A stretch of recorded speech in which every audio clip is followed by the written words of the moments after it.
अस्सलाम वालेकुम स्टूडेंट्स, उम्मीद है कि आप सब खैरियत से होंगे। आज की इस वीडियो के अंदर हम कूलम्स लॉ को स्टडी करेंगे। कूलम एक फ्रेंच साइंटिस्ट था जिसने 1785 के अंदर एक लॉ इस्टेब्लिश किया था।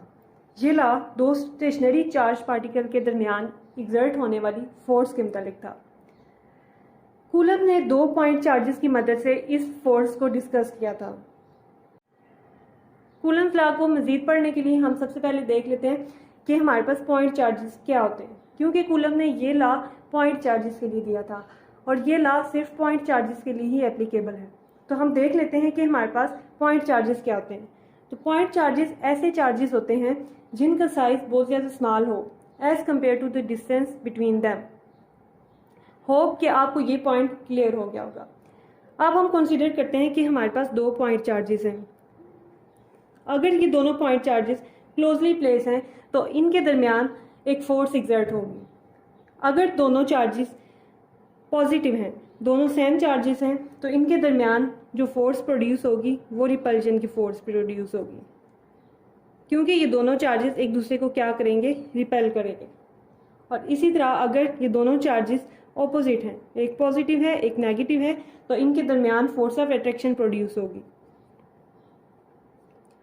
अब इस फोर्स को हम डिस्कस करते हैं कि अगर हम इन चार्जेस के मैग्नीट्यूड को इंक्रीज कर दें तो ऐसा करने से फोर्स के ऊपर क्या इफेक्ट पड़ेगा, और या फिर हम इन चार्जेस के दरमियान के डिस्टेंस या रेडियस को इंक्रीज या डिक्रीज कर दें तो इस तरह हमारे पास इस फोर्स के ऊपर क्या इफेक्ट पड़ेगा। इसी चीज़ को डिस्कस किया था कूलम ने इन पॉइंट चार्जेस के दरमियान एक्सर्ट होने वाली जो फोर्स थी उसके बारे में डिस्कस किया था, उसके ऊपर अपना लॉ दिया था।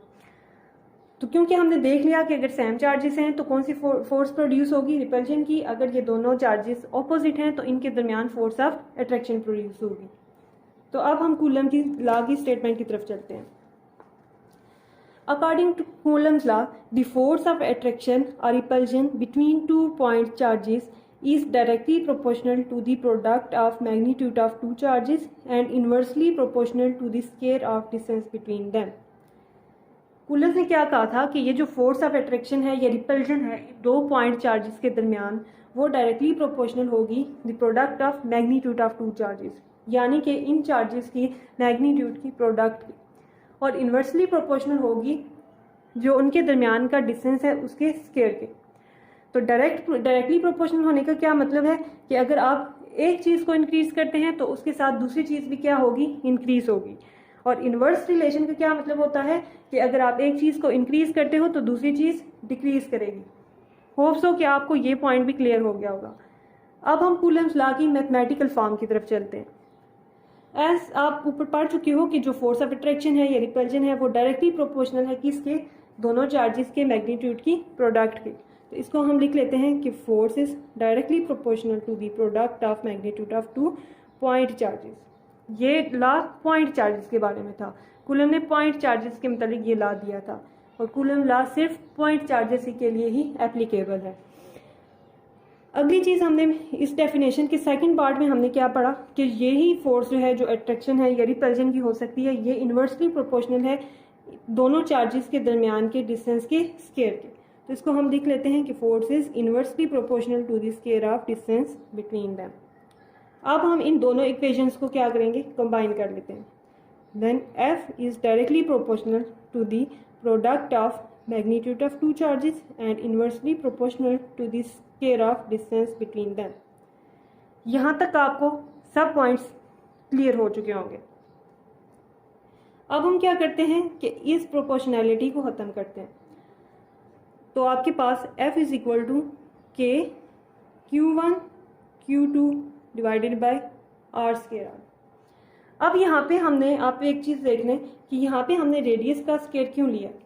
आपके पास 2 चार्जेस थे, आप 2 चार्जेस को डिस्कस कर रहे हो, 2 पॉइंट चार्जेस को डिस्कस कर रहे हो। तो आपके पास एक चार्ज जो है इसका रेडियस क्या होगा, R, दूसरे चार्ज का जो रेडियस है वो भी क्या होगा, R होगा। तो इस तरह दोनों चार्जेस के जो रेडियस हैं उनको हमने क्या किया, मल्टीप्लाई कर दिया, R इंटू R क्या आ जाएगा आपके पास, R स्क्वायर। तो इसीलिए हमने क्या किया है, यहाँ पे हमने R का स्क्वायर लिया है, रेडियस का स्क्वायर लिया है, क्योंकि हमारे पास 2 पॉइंट चार्जेस थे। अब यहाँ पे देख लें आपके पास ये क्या है, ये प्रोपोर्शनैलिटी कांस्टेंट है। और वैल्यू होगी वो डिपेंड करेगी कि आप कौन सा मीडियम यूज़ कर रहे हो, ये क्या मीडियम है इन दोनों पॉइंट चार्जेस के दरमियान। तो अगर आप मीडियम में, अगर हम इसकी वैल्यूज़ को आप देख लें, के की वैल्यू को, वैल्यू ऑफ के, तो ये पॉइंट तो आपको क्लियर हो चुका होगा कि जो के की वैल्यू है वो मीडियम के ऊपर डिपेंड करती है। तो अगर हम इन दोनों चार्जेस के दरमियान में मीडियम एयर ले लें तो फिर आपके पास के की वैल्यू क्या हो, तो फिर आपके पास जो के की वैल्यू है वो होगी 9 मल्टीप्लाई 10⁻⁹ न्यूटन मीटर स्क्वायर पर कूलम स्क्वायर। तो ये उस केस में आपके पास के की वैल्यू है जब आप मीडियम एयर ले रहे हो दो पॉइंट चार्जेस के दरमियान। और लास्ट चीज़ हम ये देख लेते हैं कि जो कूलम्स लॉ होता है वो सिर्फ एप्लीकेबल होता है पॉइंट चार्जेस के लिए, सिर्फ और सिर्फ पॉइंट चार्जेस के लिए। और हम पॉइंट चार्जेस भी पढ़ चुके हैं कि क्या होते हैं, ऐसे चार्जेस जिनका साइज स्मॉल हो as compare to the distance between them. Hope so कि आपको आज का लेक्चर क्लियर होगा। इंशाल्लाह हम नेक्स्ट लेक्चर के अंदर हम इलेक्ट्रिक फील्ड और इलेक्ट्रिक फील्ड इंटेंसिटी को डिस्कस करेंगे।